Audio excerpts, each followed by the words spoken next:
Lisa, আহত জুলাই যোদ্ধা। আমরা আজকে গুলশান 2-এ আওয়ামী বিরোধী একটা প্রোগ্রাম শেষ করে তারপরে আসতেছিলাম।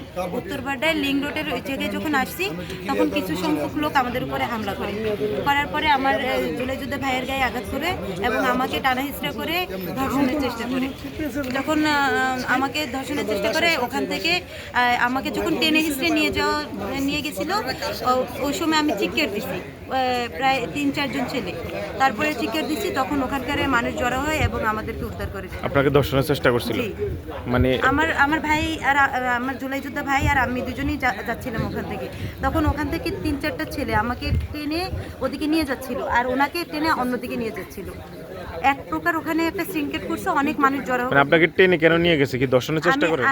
হ্যাঁ, মানে আমার গায়ে বিভিন্নভাবে হাত দিয়ে একদম টেনে ছেঁচড়িয়ে নিয়ে যাচ্ছে। আপনার শরীরে হাত দিছে না? হ্যাঁ, শরীরে হাত দিছে। মানে আপনাকে চাইছিল ওই দোকানের চিপে নিয়ে দোকানের দিকে নিয়ে যাচ্ছিল। দোকানের দিকে আমি চিৎকার দিছি, তখন ওখানে চিল্লাচিল্লি শুরু করছে এবং বসে। আর আপনার ব্যাগ কই? ব্যাগ এবং আমার এই যে ব্যাগ, ওরা আমার ব্যাগে থেকে যে টাকা ছিল টাকাগুলো নিয়ে গেছে। আমার হাতে মোবাইল ছিল, ব্যাগে টাকা ছিল, মোবাইলটা আমি রাখছি কোনো রকম এবং ওখানে আমি মাটিতে বসে গেছি। তারপর ওখানে অনেক মানুষ জড়ো হয়েছে, তারপরে হচ্ছে আমাদের তারা। যেহেতু আপনারা জুলাই যোদ্ধা, ঠিক আছে, জুলাই যোদ্ধা আপনারাই আন্দোলন করে শেখ হাসিনা স্বৈরাচার হটাইছেন, তো আপনাদের সরকারের কাছে চাওয়া কি এই বিচার? এর বিচার আমরা আজকে আওয়ামী লীগে মানে একটা নিষিদ্ধের একটা প্রোগ্রাম করে আসতেছিলাম। আমার কাছে মনে হয় ওরা আমাদের ওই ফলো করতেছিল, ওইখান থেকে ফলো করতেছিল। নয়তো আমাদের হঠাৎ করে আমাদের উপরে এরকম কেন হবে, আমাকে টেনে কেন নিয়ে যাবে এরকম একটা পরিস্থিতি।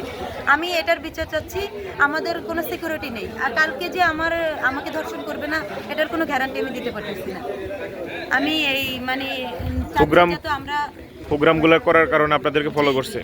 এবং কি আজকে আমি যে প্রোগ্রামের ছবিগুলো পোস্ট করছি সেই ছবিতে অনেক নেগেটিভ কমেন্ট আজকে এলাকার মানুষজন তখন কি আপনাদেরকে বলছিল যে ওরা আওয়ামী লীগের লোকজন ছিল নাকি? এলাকার ব্যক্তিগতভাবে আমি কাউকে চিনি না। ও এমনি যে সাধারণ মানুষ যারা দেখছে ওইখানে ওরা বলছিল যে আমরা পরিচয় দিচ্ছি যে আমরা জুলাই যোদ্ধা, আমাদের সাথে এরকম কেন করতেছেন, কিন্তু ওরা আরো বেশি ক্ষিপ্ত হয়েছে। তখন ওরা কতজন ছিল? আনুমানিক তখন 7-8 জনের মতন ছিল, পরবর্তীতে অনেক মানুষজন। আচ্ছা, ধন্যবাদ।